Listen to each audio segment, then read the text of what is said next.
Olá, professor Dachemi. Olá, professor Elisandro. Conforme o que foi combinado na reunião anterior, iria ser desenvolvido um planejamento fatorial. Nesse caso, planejamento fatorial de Taguchi. Nesse estudo, dividi em 4 etapas, sendo a primeira, identificar o melhor nível para cada fator de controle. Então, foram escolhidos 4 níveis, e esses fatores foram escolhidos baseados nos dados da literatura.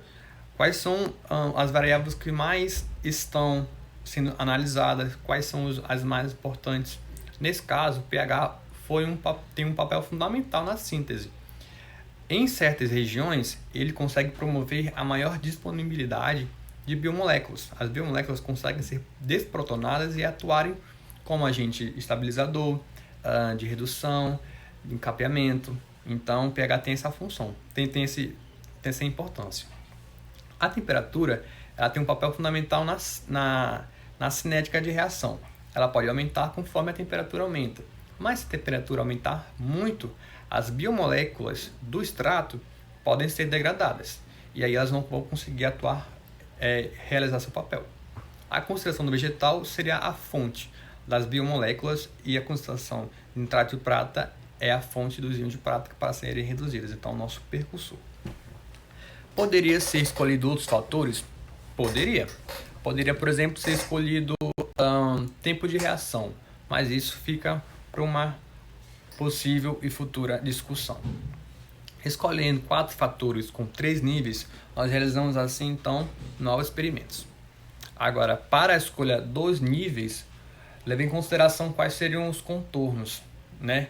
No caso, pH 5 até 9, eu consigo trabalhar muito bem nessa região. Temperatura posso modificar, se vocês quiserem também.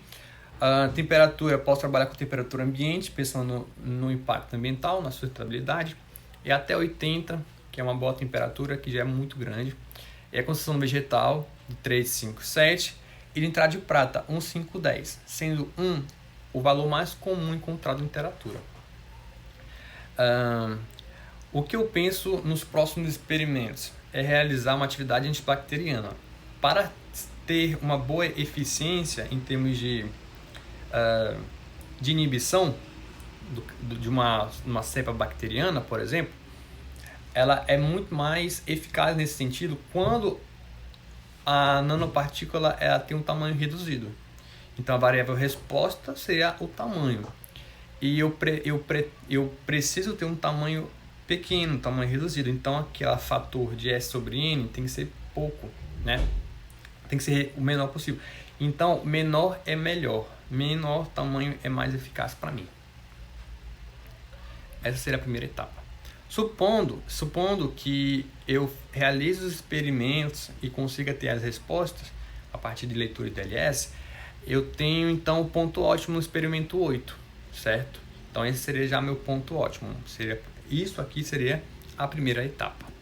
A segunda etapa seria determinar quais fatores exercem efeitos estatisticamente significativos sobre a resposta, que é o tamanho.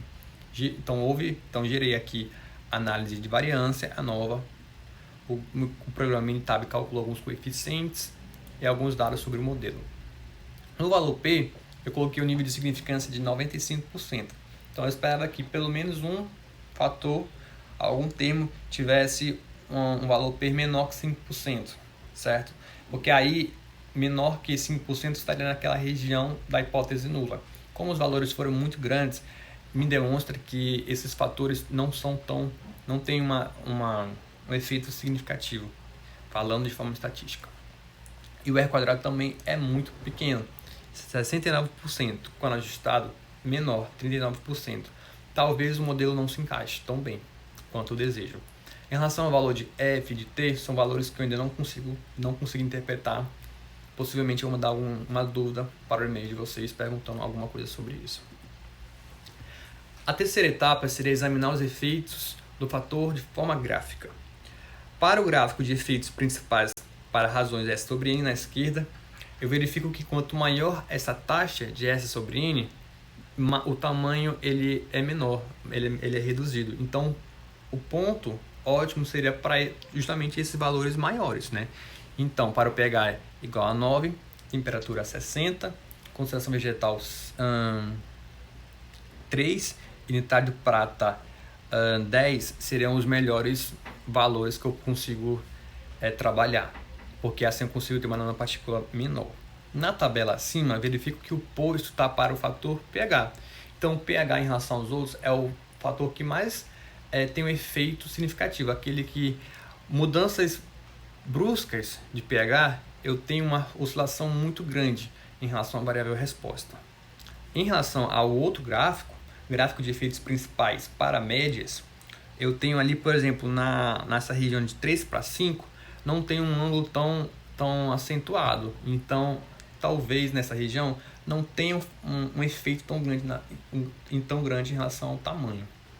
Se aos outros ângulos, eles são bem mais acentuados. E é claro, essa interpretação tem que ser melhor descrita. Ainda não consigo interpretar tão bem assim. E a quarta etapa seria determinar se o modelo atende às suposições de análise. Temos o gráfico de probabilidade normal e a equação de regressão. Eu coloquei os valores melhores de pH, temperatura e concentrações. Eu esperava ter um tamanho igual ao obtido de forma experimental, porém não tive. Tive uma diferença de 30 nanômetros, então não foi tão... Esse modelo talvez não se encaixe tão bem, né? Algo deve ser feito para melhorar.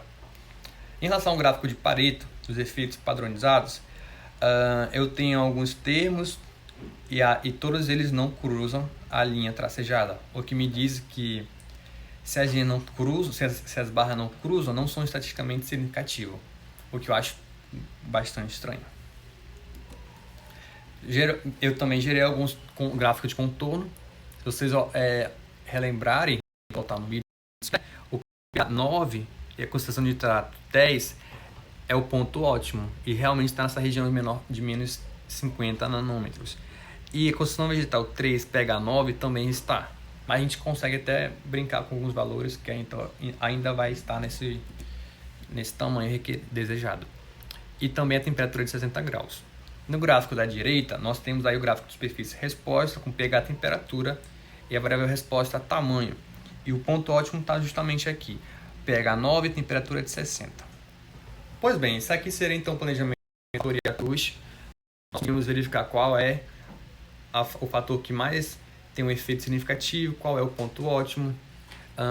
A ideia foi ter uma análise mais crítica. Peguei justamente também esse resultado porque é o resultado não tão legal de falar que é bem realístico. Talvez ele poderia ter feito algo melhor, porém eu só consegui ter essa análise porque eu fui analisando cada parâmetro e verificar que talvez não esteja tão legal. O professor Dashan me deu algumas sugestões para aperfeiçoar. Eu tenho que admitir que eu não entendi 100% o que ele falou. Eu vou mandar um e-mail para ele pedindo para ele escrever o que pode ser feito e a gente consegue trabalhar melhor assim. Mesma situação para o professor Lisandro, eu vou conversar com ele pessoalmente também e verificar quais são os pontos ótimos que ele pode falar para eu melhorar. Eu espero que vocês tenham gostado desse formato, desse vídeo, e pretendo continuar isso também para os experimentos na parte prática. Tá? Muito obrigado. Só fechar aqui.